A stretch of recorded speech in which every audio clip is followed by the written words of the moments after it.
तर ते सोडू नका. सोडू नका. हो ना. दोन तीन मिनिटात नको तेवढी तारीफ झाली माझी, त्याबद्दल धन्यवाद. आता इथे बरीच मंडळी थोडीशी नवीन असल्यामुळे मी पुन्हा सांगतो, इथे माझा हा 10वा वाढदिवस आहे आणि अजीर्ण झाला आहे मला आता. कौतुकाचं ठीक आहे, ते जाऊ द्या. मी फक्त माझं बायोडाटा 2-3 मिनिटात एवढं इथे सांगतो, कारण काही मंडळी बरीच मंडळी नवीन आली आहेत. माझा जन्म वणी या गावी झाला आहे. वणी म्हणजे तुम्हाला सांगतो ते फेमस आहेत लोकनायक बापूजी अणे, टिळकांचे उजवे हात, त्यांचं गाव ते. आणि दुसरं म्हणजे राम शेवाळकर, फार मोठे साहित्यिक आपल्या महाराष्ट्राचे. ते माझे मित्रासारखे होते, म्हणजे सिनियर होते खूप, पण माझ्या मित्रासारखे होते. आणि अजूनही बरेच मंडळी आमच्या इथं होती. त्या ठिकाणी वणीला जन्म झाला माझा आणि आमची शेती होती, खूप शेती होती. परंतु वडिलांचे कष्ट, खरंच शेतीवाल्यांचे कष्ट कोणी पाहू शकत नाही. म्हणजे ते स्वतः करत नव्हते, पण करून घ्यायचे. आणि त्यांनी मला सांगितलं की तू शेतावर पाय टाकायचा नाही. तर त्याच्यामुळे वडिलांनी कधी पाय टाकू दिलं नाही आणि सगळी शेती मातीमोल केली, विकली, हरकत नाही, काही गेली. त्याबद्दल मला आज दुःख नाही. आज मी भूमीहीन आहे, पण त्याचं मला दुःख नाही. माझ्या आजोबाकडे 200 एकर शेती होती. हे सगळं परिवर्तन होत असते. आणि 10वी झाल्यानंतर मी नागपूरला गेलो. नागपूरला माझं 6 वर्ष शिक्षण झालं. मध्ये 1 वर्ष मी आनंदवनला होतो. बाबा आमटेंशी सुद्धा माझा संबंध आला. बाबा आमटे म्हणजे प्रकाश आणि विकास आमटेंचे वडील. ते आमच्या कॉलेजचे हे होते, सगळे फाउंडर्स होते. त्यामुळे त्यांच्याशी सुद्धा माझा थोडाफार संपर्क आला. आणि प्रकाश आणि विकास आमटे तर माझे क्लासमेट होते, बेंचमेट होते. अतिशय मोठं व्यक्तिमत्व, ज्याच्यावर पिक्चरसुद्धा निघाला आहे. आणि MSc झाल्यानंतर मी नागपूरला आंबेडकर कॉलेज म्हणून आहे, आज नंबर 1 फ्लोर आहे त्या ठिकाणी. त्या ठिकाणी मी 2 वर्ष सर्व्हिस केली. आणि त्यानंतर कळलं की वसंतराव नाईकांचं कॉलेज पुसद या ठिकाणी उघडत आहे. आणि ते सगळ्यात मोठं कॉलेज होतं आमच्या विद्यापीठात, 65 एकर जमीन. आणि त्या ठिकाणी मी जॉईन झालो. तिथला इंटरव्ह्यू अतिशय कठीण होता. त्यांनी सगळ्यांना, म्हणजे सगळे मॅनेजिंग बॉडी बसवले, काही विद्यार्थी बसवले आणि फळ्यावर आम्हाला अर्धा तास शिकवायला लावलं. आणि तेव्हा आमचं सिलेक्शन झालं. म्हणजे नुसते मार्क्स नाही पाहिले त्यांनी, तुमचं प्रेझेंटेशन कसं आहे, कसं शिकवू शकता, विद्यार्थ्यांना तुम्ही इम्प्रेस करू शकता की नाही, त्यांच्या डोक्यात तुम्ही शिकवलेलं जाऊ शकते की नाही, हे सगळं बघून आम्ही 7 जण सुरुवातीला जॉईन झालो. आणि त्यावेळेस आम्हाला त्यांची भीती वाटत होती अक्षरशः, की मोठे मोठे लोक पुढे बसलेले आहे मंत्र्यांसारखे. आणि काही विद्यार्थी आणि विषयाचे लोकसुद्धा बसवले त्यांनी. आणि अशा ठिकाणी आमचं सिलेक्शन झालं. आणि त्या ठिकाणी मी 36 वर्ष, आधी 2 वर्ष नागपूरला आणि 36 वर्ष पुसद इथं माझी सर्व्हिस झाली, 38 वर्ष. आणि त्या काळामध्ये अतिशय वेगळं आमचं आयुष्य होतं. कारण तुम्ही समजू शकता की किती मोठं त्या ठिकाणी कार्य चालत असलं पाहिजे. आमच्या ठिकाणी पंतप्रधान इंदिरा गांधीसुद्धा येऊन गेल्या. 2 रात्र आम्ही झोपलो नाही. म्हणजे ते कामच एवढं मोठं होतं पूर्ण, की सगळे पंतप्रधान येऊन गेले, VP सिंग येऊन गेले, मंत्री तर एवढे यायचे की आम्हाला काहीच वाटायचं नाही. मंत्र्यांना सुद्धा आम्ही काही समजत नव्हतो, कारण आम्ही मुख्यमंत्र्याचे माणसं म्हणजे. आणि दुसरे मुख्यमंत्री झाले सुधाकर नाईक, आपल्याला सगळ्यांना माहीत आहे. दोन्ही मुख्यमंत्र्यांचं ते गाव, त्यांचं ते कॉलेज, तिथे 36 वर्ष सर्व्हिस केली. आणि बाकी सगळं सांगितलंच आहे तुम्ही सगळ्यांनी. आणि त्या ठिकाणी मी बायोलॉजी शिकवत होतो. आता जे लोकांनी सांगितलं, मला 10वीपर्यंत एकही गणित कधी चुकायचं नाही. मी नागपूरला मॅथमॅटिक्सला ॲडमिशन घेतली. माझ्या चुलत भावाने सांगितलं की माझ्यासोबत बायोलॉजीला चल, म्हणजे त्यावेळेस बायोलॉजी शब्दच ऐकला नव्हता मी. तेच होतं. पण मी बायोलॉजीला गेलो. आणि नंतर बायोलॉजी शिकवताना आम्हाला मायक्रोस्कोपचं सारखं असं वाकून काम करावं लागतं. दिवसभर मायक्रोस्कोपशीच खेळ असतो आमचा.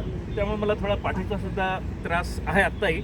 आणि संध्याकाळी व्यायाम केल्याशिवाय माझा दुसरा दिवस जात नाही. म्हणजे तुम्हाला मी चांगलं कदाचित दिसत असेल, पण माझा प्रॉब्लेम मला माहिती आहे. आणि दुसरं म्हणजे आता शेवटी मागच्या वर्षी तुम्ही 75 केली. आणि आपण जरी म्हणतो की वय हे काही नुसता नंबर नाही वगैरे, परंतु शेवटी निसर्ग आहे. आणि मला थोडा डोळ्याचा किंचित त्रास आहे, रेटिनाचा वगैरे. मला डॉक्टरने सांगितलं तुम्ही सगळं मोबाईल वगैरे बंद करा. आता मी लगेच बरेच ग्रुप्स बंद करणार आहे, कारण एका ठिकाणी कुठेतरी तुम्हाला थांबावं लागतं. तसंच व्हेकलचं सुद्धा आपल्याला माहीत आहे, व्हेकल आपल्या प्रॉब्लेम, या ठिकाणी किती प्रॉब्लेम आहे व्हेकलचा, 2 व्हीलरचा, किती ॲक्सिडेंट होऊन राहिले. तर आत्ताचं उदाहरणं, अशी बरेच उदाहरणं आहे आपल्याकडे. त्यामुळे खूप सांभाळून आपल्याला राहावं लागते. सगळ्यांना पायी चालताना किंवा 2 व्हीलर चालवताना या ठिकाणी अतिशय कमी करावं लागतं. त्यामुळे मी 2 व्हीलरसुद्धा आता कमी करणार, व्हॉट्सॲपसुद्धा कमी करणार. आणि इथंच आहेच इथं तर हे आमचा जीवच आहे, प्रश्न नाही. इथलं नाही कमी नाही इथं नाही कमी करायचं, इथं राहायचं, इथेच राहायचं आहे, पण इथूनच वर जायचं आहे. तर सांगायचा अर्थ म्हणजे, आणि ते गणिताबद्दल सांगितलं मी, बायोलॉजीचा अभ्यास वेगळ्या प्रकारे केला. म्हणजे बायोलॉजी आणि गणित दोघांचं मिश्रण करून जो मी अभ्यास केला तो कदाचित कोणीच केला नसेल असं मला वाटते. कारण मी बायोलॉजीचा अभ्यास वेगळ्या प्रकारे केला, प्रत्येक ठिकाणी मॅथमॅटिक्सचं अप्लिकेशन करून त्या ठिकाणी थोडासा वेगळा अभ्यास केला. अर्थात ते झालं सगळं गेलं. एका दिवशी तुमचा क्लास घेईन मी 1 तास. बायोलॉजी काय, तुम्ही बऱ्याच लोकांना बायोलॉजी माहीत नाही. म्हणजे आपला जीव आणि जे म्हणतात अंधश्रद्धा वगैरे, माझा देवावर एवढा प्रचंड विश्वास आहे की कोणीच विश्वास करू शकत नाही. फक्त देव म्हणजे तुमची जी पूजा असते ती मी फक्त वेगळ्या प्रकारे करतो, आणि पानसुद्धा हलू शकत नाही देवाशिवाय. त्यामुळे श्रद्धा अंधश्रद्धा ते वेगळ्या प्रकारे, श्रद्धा असतेच. काही अंधश्रद्धा जे आपण मानतो तर देव तर आहेच, आणि देव नाही असं म्हणणं म्हणजे अतिशयच मूर्खपणा आहे. कारण आम्ही बघतो प्रत्येक ठिकाणी, आपण जसं तुम्ही डॉक्टर मेडिकलचे टी व्हीवर ऑपरेशन पाहता वगैरे, कसं होतं आपलं शरीर चालतंच कसं काय, अशक्य आहे हे देवाशिवाय.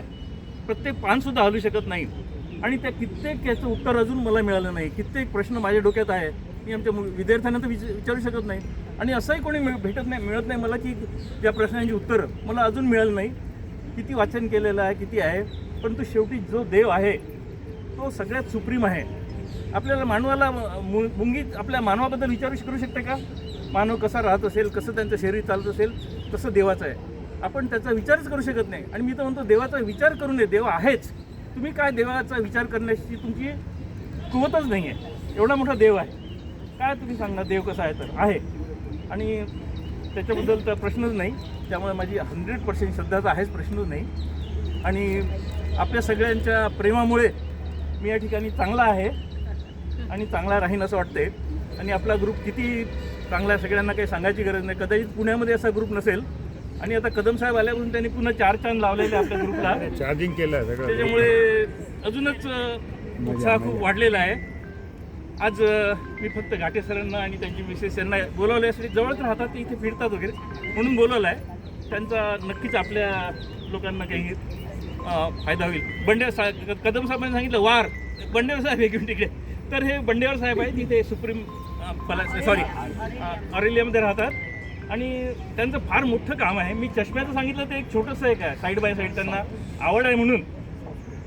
सॉफ्टवेअर कंपन्या वगैरे आहेत, त्यांच्या स्वतःच्या सॉफ्टवेअर कंपन्या आहेत. तर फार मोठं, अतिशय मोठं व्यक्तिमत्व आहे. आता काय थोडक्यात सांगत मी, तर चष्म्याचं हे फक्त जास्तीच आहे. आपल्या ग्रुपच्या बऱ्याच लोकांनी चष्मे केले आहेत, ते अगदी चांगल्या क्वालिटी चष्मे कमीत कमी खर्चात वगैरे आपल्याला करून देतात. आपल्या बऱ्याच लोकांनी चष्मे केला म्हणून त्यांची सहज ओळख करून दिली. आणि 1 मिनिट, हे औंधला IIT मध्ये प्रिन्सिपल होते साहेब, हे आमचे मित्रच आहे. IIT औंध या ठिकाणी प्रिन्सिपल होते. सॉरी IIT आताच रिटायर झाले. तर ते सुद्धा आमचे मित्र आहेत, ते गार्डनचे, तर त्यांना बोलावलं. तर खूप खूप धन्यवाद तुम्ही सगळे आल्याबद्दल, माझी तारीफ केल्याबद्दल अजून धन्यवाद. नुसते शाब्दिक धन्यवाद जमणार नाही, शाब्दिक मी धन्यवादाने आम्हाला जमणार नाही. हो सर, बरं का, हे पाठीमागे उभे ते त्यांना पुढे आणलं म्हणलं ऐका.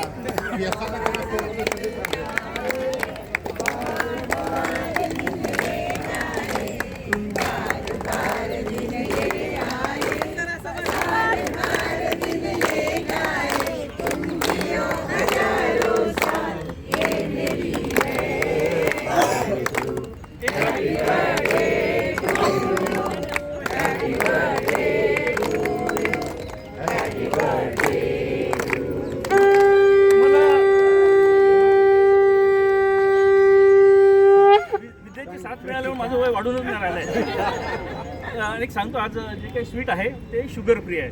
कारण बरेच लोक शुगर घेत नाही, म्हणून मी सांगून राहिलो की आज जे स्वीट आहे ते शुगर फ्री आहे. आणि साबुदाणा खिचडी आज उपवास असल्यामुळे ते ठेवलेलं आहे. आणि हा सगळ्यांनी आस्वाद घ्यावा. खूप खूप धन्यवाद.